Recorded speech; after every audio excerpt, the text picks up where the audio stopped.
A very warm welcome to you.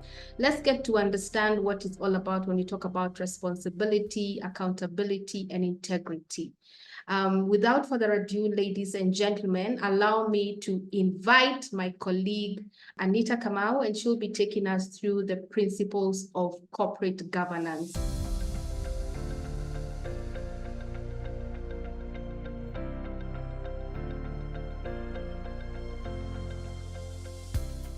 So we'll kick off our presentation. We'll outline a brief recap of what is corporate governance, and then we'll delve into the principles, and we'll conclude with a few case studies here and there, and then we'll address any questions that arise. So if you get a question during the webinar, please feel free to use the chat section. We've been discussing corporate governance, our theme so far, and just to summarize what it is, this is the interplay of rules and practices and processes that guide a company's or a business entity's strategic direction and managerial control. So there are 5 main principles for corporate governance, but for purposes of today, we'll focus on 3, and the rest is an interplay, they rely on each other, so some will come up during the discussion. But the main 5 principles are responsibility, accountability, awareness, integrity, and transparency. So these principles are the foundation of any business entity that a business entity needs to have when they consider corporate governance. The legal framework that guides us in Kenya, we have the Companies Act of 2015 as it relates to limited companies.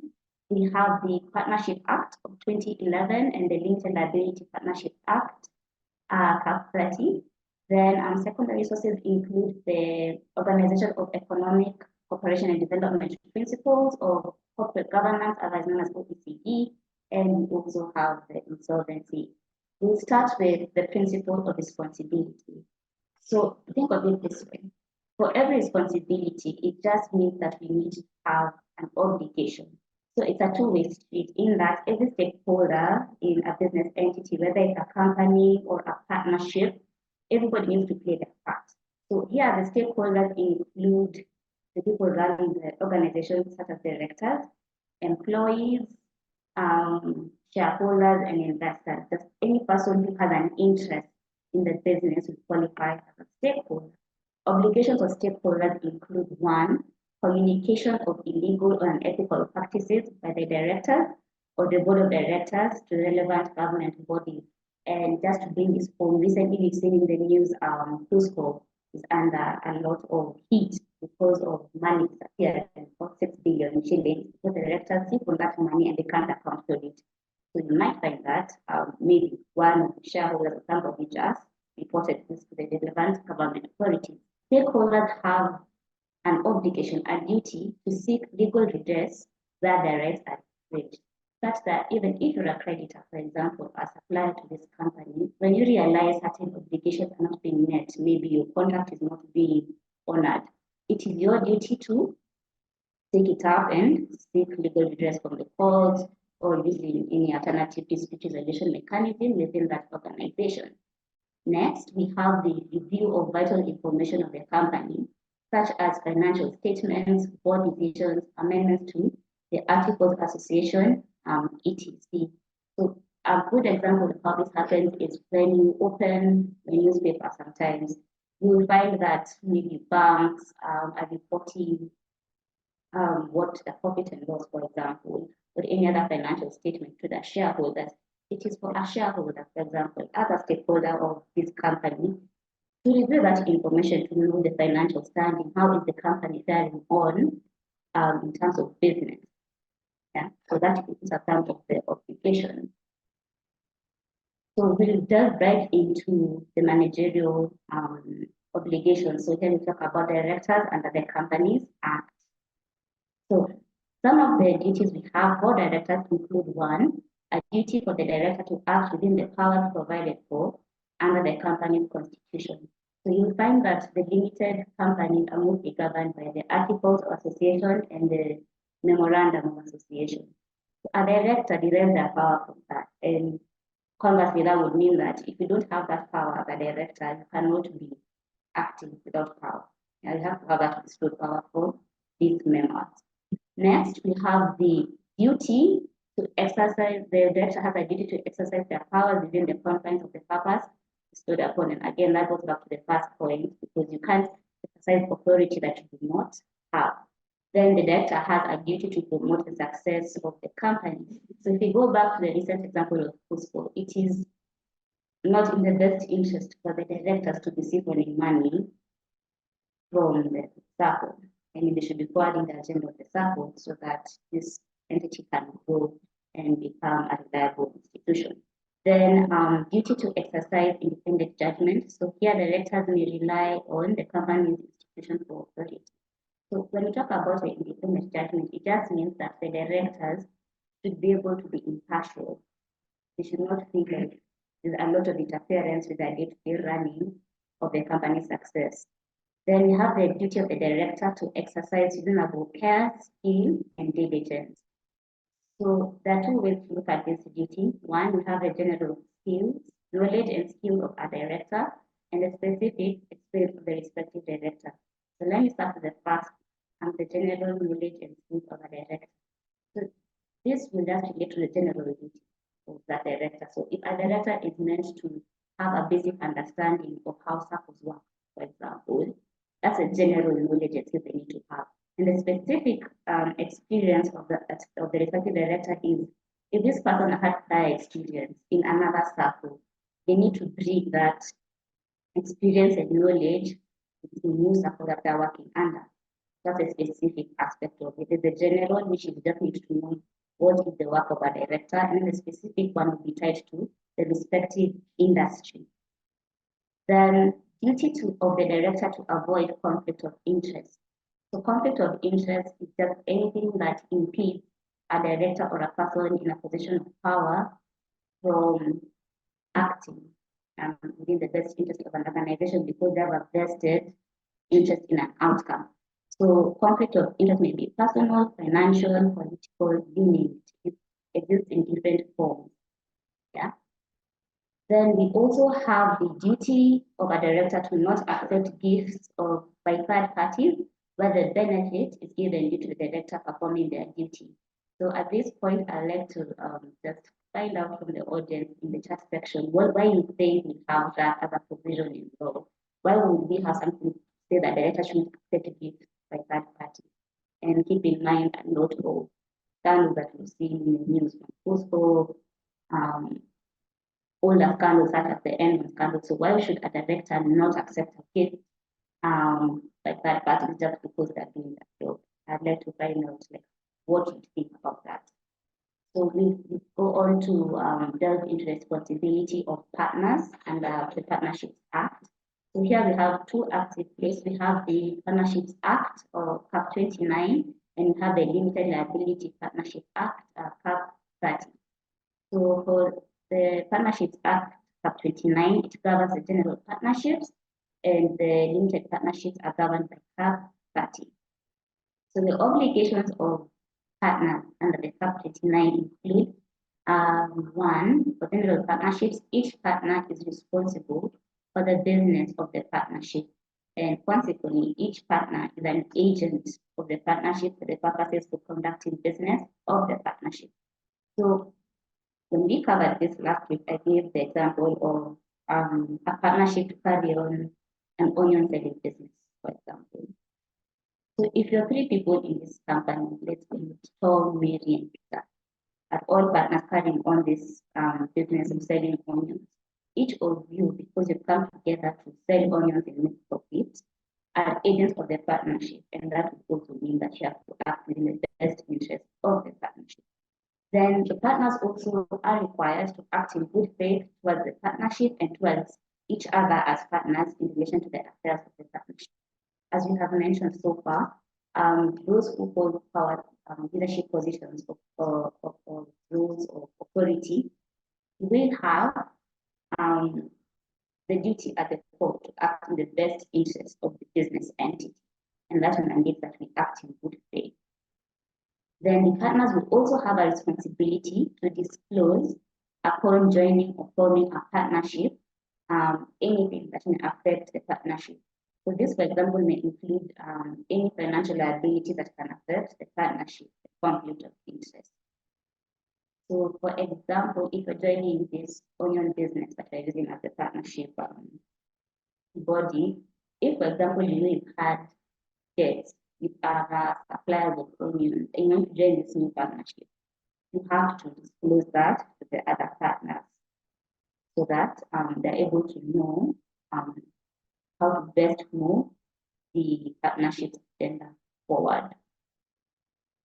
And then partners also have the duty to vote, because remember, for this general partnership, the partnership exists because of these people. It lives and dies with them.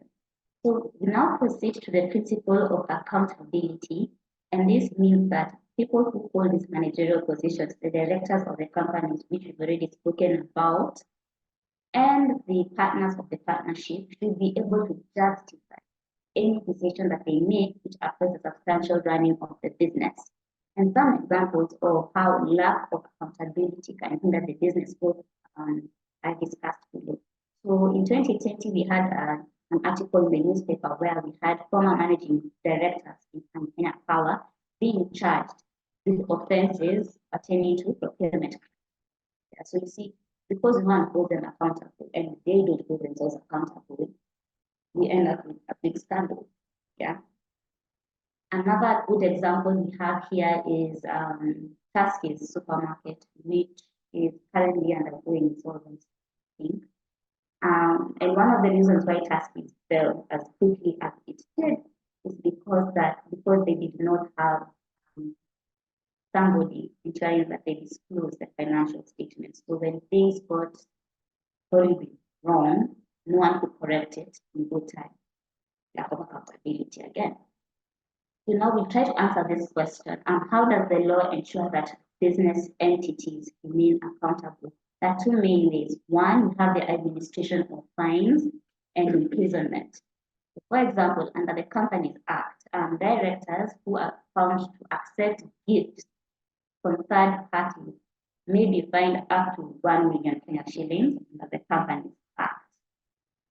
Then under the Limited Liability Partnerships Act, a manager who fails to keep proper accounting records may have the limited liability partnership held liable as a body corporate, because remember, a limited liability partnership is found to be a separate legal entity from the partner. And then also this manager who is meant to ensure that his proper documentation, especially in terms of accounting, may also become personally liable and be made to pay a fine of 100,000 and or face imprisonment for up to. And then you can also enforce liability. So for example, under Cap 29 of the Partnerships Act, the general partnership has the capacity to enter into contracts, and each partner, as you mentioned, is regarded as an agent of the partnership. So to this extent, the external stakeholders such as the creditors, suppliers, etc., may enforce their contractual dues as against the partnership by relying on contract law. So how can we ensure that business entities remain accountable? What can we look for? As stakeholders, you can acquaint ourselves with the business entity's board of directors. And this does goes into asking the simple questions. What qualifications do these directors have? Are there any conflict of interest declared by such directors that will affect the success of the entity? For creditors and suppliers, it is very important for you to understand the contractual obligations. So does the business vehicle have any written contract with the business body, be it a partnership, be it a company? And then you can also look at how these business entities handle complaints. So do they record complaints, for example? Do they act on feedback? And the example here we can look at is telecommunication companies such as Safaricom. You have a customer care, they take the phone call, they take the complaint. Sometimes you get a message back as a customer, and that's a way of being able to check for accountability. So for transparency, it focuses mainly on proper documentation of the business entity affairs. So examples of documentation that we need to ensure are always in order is filing of accounting records. And just as we said, for the limited liability partnership, one of the duties of the manager is to ensure that the accounting records are kept in order, because if they don't comply with that, then they face the fine and they put the limited liability partnership in danger. So another example we see here is companies undergoing insolvency. So here, when a company is being declared insolvent, the directors are required to provide a comprehensive statement of the company's affairs to the liquidator to ensure that the insolvency process runs smoothly according to the Insolvency Act. So if also directors may be held liable where they allow the company continue trading during insolvency proceedings, to the extent that the directors may be compelled to use their personal assets instead in the company's debt. Because the moment the company goes under the Insolvency Act and is handed it over to the liquidator, they are made to cease acting. Remember, again, the director has a duty to promote the success of the company. Other transparency practices that are vital for corporate governance include sharing the risk management measures of the business entity with stakeholders. So for example, the example that comes to mind here is when we talk about data protection, for example. A responsible company should be able and transparent and should be able to tell its stakeholders, look, this is what will happen if we end up with a data. For example, we will have reporting timelines of 24 hours. We will notify the affected people via email, phone calls. We will notify people about how we intend to rectify the situation, it is the issuing of the statement, so on and so forth. And then sharing the qualification of members of a board of directors and stakeholders. So this will probably come up, especially for public companies, this will come up when they're having their AGM and maybe there's that change of guard with the directors. At that point, when they're trying to vet this director, they should be able to share the qualifications as to what makes these people capable of running companies. Another way that we can ensure that there's transparency within business organizations is conducting regular financial audits. So this is where you have regular audits with your accountant, for example, ensuring that your taxes are done in good time, and you have proper accounts of the profit and loss statement. So to summarize our main principles for today, we have this very short acronym that points that, and it just summarizes this briefly into question form. So when you talk about responsibility, you should be able to answer who needs to do what and why.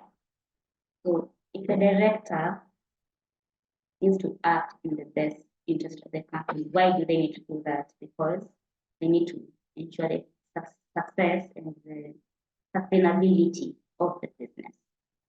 And then we have accountability. So who should be reported to, what should they know, and when should they know? So again, using just the example of data protection as a key example, under the Data Protection Act, you should be able to report data breach within the 72 hours.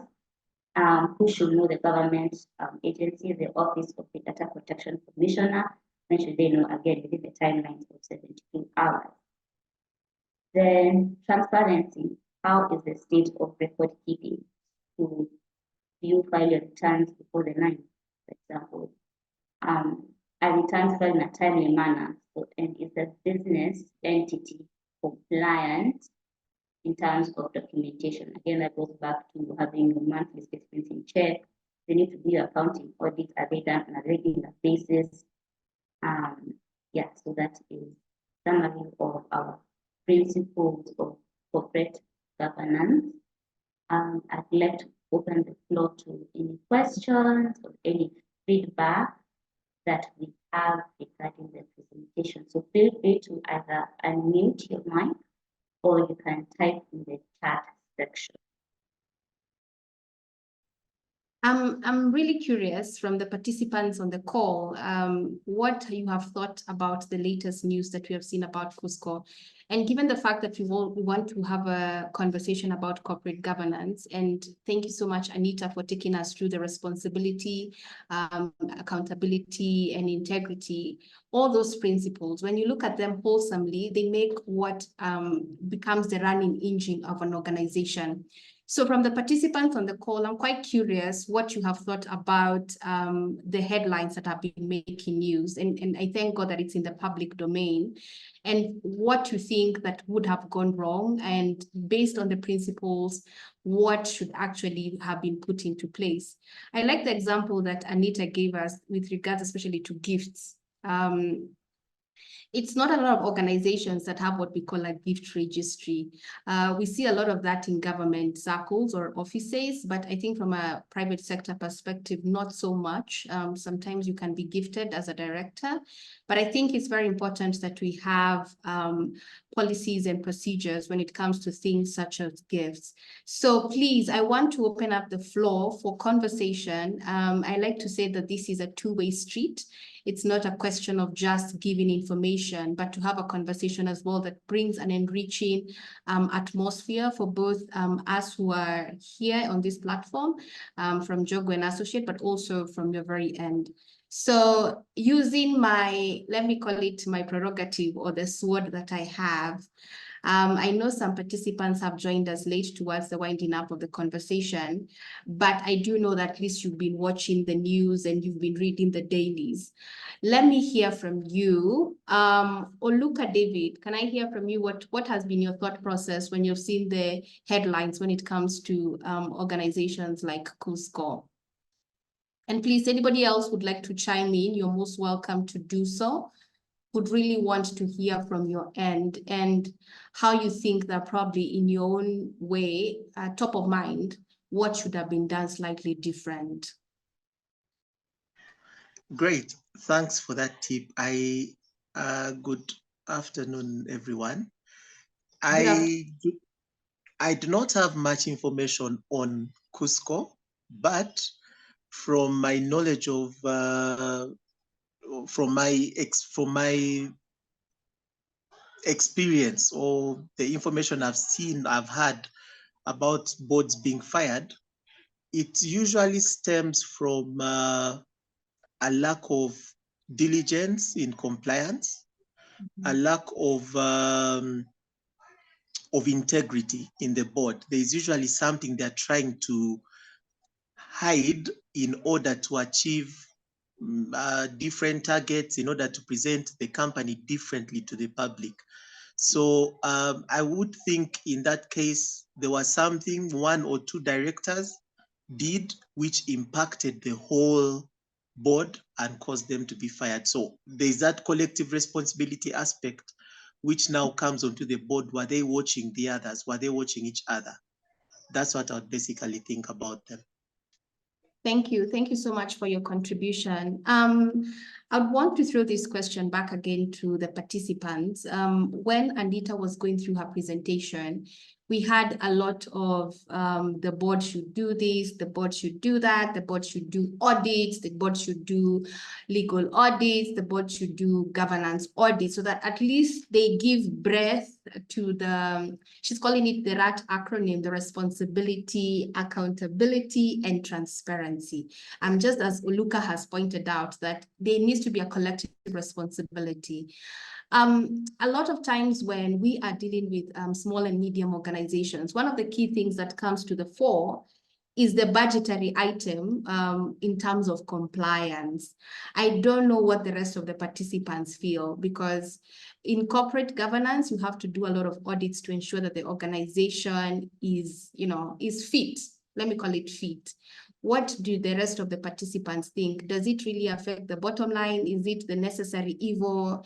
Does the compliance budget become a problem so that we are seeing issues towards corporate governance, and not necessarily from a large organization, but from smaller organizations? Yes, I'm thinking we cannot run away from the budgetary items, and particularly in terms of audit.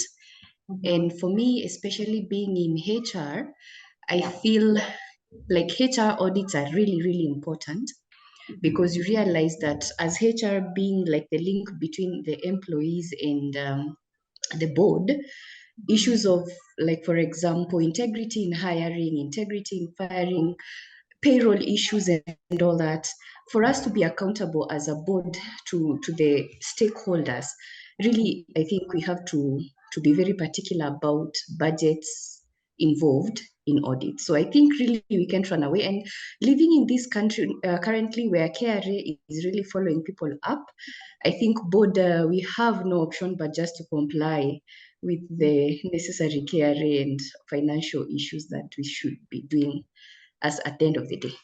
Thank you. Thank you so much, Maina. I like the fact that you bring about the KRA issue. It's almost like comply or die, you know. Organizations have to live through the whole compliance journey, however that looks like, whether that's from a HR perspective. Like one of the key things that we help organizations do is what we call legal audits. And it's also one of the proponents of corporate governance, just to try and see, are you abiding by all laws, inclusive of taxation? Are you in compliance with taxation? Now we are about to go to the new, it's not NHIF, what do you call it? SHIF, I think. Now we're about to get into a new realm. I think every year the government is always coming up with something new. So legal compliance becomes mandatory. But thank you so much, Maina. I would want to hear from the rest of the participants. What do you think in your various spheres or sectors in terms of budgetary allocation for compliance, generally or even in your own spaces? Eliud, it would be nice to hear your voice, or Bi Nduku, it would be really nice to hear your voice. Let's engage, kindly. Let's engage. Let's learn from one another what other organizations to probably learn from what you're doing within your own organization. Yeah, thanks a lot for the presentation. Sorry, I joined in a bit late, but I was able to gather something from the presentation the speaker had. So for what I can say about the budget for compliance, I think what lacks, it may not really be the budget, but for me, I look at it from a personal point of view. The budget for compliance would be there. You will see an organization hiring, like officials who are competent, but something just happens when they get there. Like, for example, if we look at the role of accountants, I'm an accountant. If you look at the role of accountants in organizations that really go down, you'll ask yourself, honestly, where were they when all this was happening? Because an accountant should actually be the one who looks at the books and confirms that the books are healthy from all perspectives in terms of looking at the balance sheet, the P&L, the numbers that have been declared to the public. So for me, I think we have accountants who are there, maybe they reviewed the books, but now maybe they are not independent, especially in the public organizations. In the private sector, you'd find there's quite a lot of transparency and things tend to follow the normal trajectory. But when you look at the parastatals and public organizations, we have competent employees who really, I would not say they condone the ills that they are seeing, but it's like they've been gagged. They can't speak, maybe because they are threatened. If you speak, you're just given documents, you're told you sign, like even what we saw in Nairobi County, whereby accountants were just signing documents, but they really didn't know what they were signing. And when you look at these accountants, these are qualified, certified public accountants. So they could have reviewed the documents, they noted there were anomalies, but now the system, there's a system which is layered. Maybe there's someone on top of you and another one on top of you. So like orders come down saying, these are the final accounts, just put your signature. So for me, I think it also boils down to the individuals that we have. Personal responsibility for me is very important. I would say the professional should really not agree to be compromised in any way. Let them be transparent so that we can ensure that we are actually keeping watch, because as a board, you're there on behalf of the shareholders. So you're supposed to take the interest of shareholders at heart. And then there's also something I wanted to just comment about what you mentioned about gifts. You find mostly in the private sector, Most companies, especially the big multinationals, you'll find they have actually a gifts policy, such that if you're receiving a gift, it has to be within a certain amount. If it's higher than a certain amount that has been laid down in the policy, it has to be declared. It has to be, taken to a certain registry, recorded, and it may be distributed out to all employees rather than you who received it. But small gifts below the amount in the policy, normally employees are allowed to keep. So for me, I think it's a good policy that we need to embrace as corporates, so that we ensure that we are not just given gifts to, as an inducement for you to, serve a certain customer. Gifts should actually be given because I mean, you deserve it, and it's a big gift. Let it be shared by everybody, because you didn't just do that task on your own. It must have been some collective effort. Yeah, that's what I can say for now. Thank you. All right, thank you so much, Nduku. I truly concur with you on the gift issue. It's a question of your own personal integrity. And at the end of it all, we normally say perception is everything. So if I perceive, for instance, that you were somewhat bribed or you were somewhat coerced into a certain action, you trying to wiggle yourself out of that, what I perceived is normally another question altogether. So I totally do agree with you. I would want also to hear from any other participant. Just taking from Nduku's observations, professionals are being pushed to a certain corner. They are not coming out straight when it comes to deliverance, because probably there is a higher hand, that is forcing them to do certain things. As she said, qualified accountant, with all the qualifications, but at the end of the day, they are not doing the correct thing. I like the solution. You need to stand firm on your own integrity. But I want to hear from the rest of the participants. What other scenarios have you witnessed within your own organizations that now call for you to say, okay, we are trying to embed corporate governance, not only in big companies, but even in your own smaller corporations? How are you dealing in terms of effecting corporate governance by your own selves? I must say, as a lawyer, we find a lot of problems, and especially when we conduct audits, you find structures are not there, policies, procedures are not there. And I keep making a joke that sometimes we are left to, you leave us with the evidence of WhatsApp messages to try and articulate what was the relationship between probably you and a stakeholder outside. And I always keep going back and saying it's important to have your own policies, to have your own procedures. It doesn't even matter if you're a 2-man show or a 3-man show. Just have some level of, conducting the business in a proper manner, because those vacuums are what now lead to what we are saying, acts of people not being having integrity. There's no transparency, because even the system is flawed from the very word go. I'd want to hear from any other participants, and unless there's any question, I think I'll give it back to Anita. I've really hijacked. I'll give it back to Anita just to help us wind us down. Any other comment from any participant? As we say, this is a learning and engaging experience so that anybody else can learn from you as well. If you have a great strategy that you use within your own organization, another participant can learn as well. Kindly. Diana Caroline, or Elliot, it would be also great to hear from you, or Elsie Mulindi. Hi. I was just trying to unmute.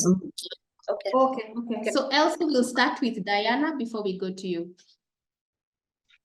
Yeah, hi. Hi. So thank you for this. So, I'm learning a lot.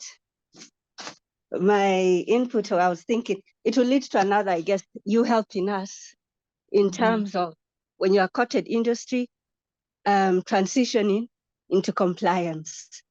Yeah. Because when you have the visionary and you're thinking of the things that you're saying, auditing and stuff. So yeah, thank you for empowering us. And yeah, learning. You're most welcome, Diana. You're most welcome. Elsie, now you can unmute. Yeah, thank you. Sorry, that was taking a bit of time. Sorry, thank you so much. Yeah, so I am a CEO in my organization, And I'll tell you, for the non-state actors or non-governmental organizations, if you wish, what really helps us in this conversation around compliance, around, matters of dealing with a lot of internal governance issues that would directly speak to compliance. What helps us is with the partners, with the donors who support non-state actors, there's a lot of self-introspect when we conduct organizational capacity assessments, and therefore develop plans to be able to address the gaps that exist, including information amongst governance, the board, on what their roles should be, and where it is that therefore lines are drawn around myself as a CEO, management, and governance. So that kind of OCA processes helps us to keep checking what it is that we are doing, what are the areas we can enhance, and so that, again, we need to be compliant with that particular donor, but also internally in terms of our country, the legal frameworks that are given to us. So having a process that checks you internally helps. But beyond that, having support to be able to enhance your systems, your procedures, your communications, your manuals, so that you are able to be able to be in compliance. So that helps. Thank you. Thank you so much, Elsie. What I truly agree with you, compliance is not static. Compliance is a continuum. So even the policies that you drafted probably 3 years ago will not make sense in 2024. And I think one of the things that Anita kept making reference to, and especially it matters data protection, 5 years ago, probably your policy did not include anything. Your HR policy, first and foremost, did not probably envisage components about data protection. Over and above that, you are now constrained to have a data protection policy. At some point, the sexual harassment policy had to come into force because probably in your organization, you're more than 20 people. So compliance will never be static. It's a continuum. And I like that self-introspection where you also work with other stakeholders also, just to keep abreast of what is happening and ensure that those things that you hadn't anticipated before 2 to 3 years ago, you are now able to include them in the current policies. So thank you so much, everyone, for your participation. Allow me to kindly hand it back to Anita for purposes of closing this one. Thank you. So thank you so much for taking us through that very engaging session with the participants. It's very enlightening to see the different practices from the NGO sector to how the multinationals have a gifting policy. That was very, very interesting for me. And so our next webinar, we'll be looking at board dynamics. I believe so. That should be the next topic for our next webinar, board dynamics. That will be very, very interesting to watch. So please catch us on that webinar as well. And so as I conclude, maybe just an add-on based on the discussion we've just had. Recently, I attended a training, and one of the facilitators made us understand that the answer is not always no. Even in compliance, it's not always no. It's yes, a yes approach. So even you as an employee or you as an accountant, not every, like, if you're supposed to look at how can you better the practices in the organization, what should change so that your organization is in compliance. So let me just use the example of data protection. If we're discussing consent at the organization level, the organization will be compliant if they provide people with a consent form. It's not a no, it's a yes, but if you do this. Yeah. So sometimes it's also opening up our mindset on how we look at compliance. Can we adopt change, make it a yes if approach and not just a blatant no at the organization level? That is good for thought.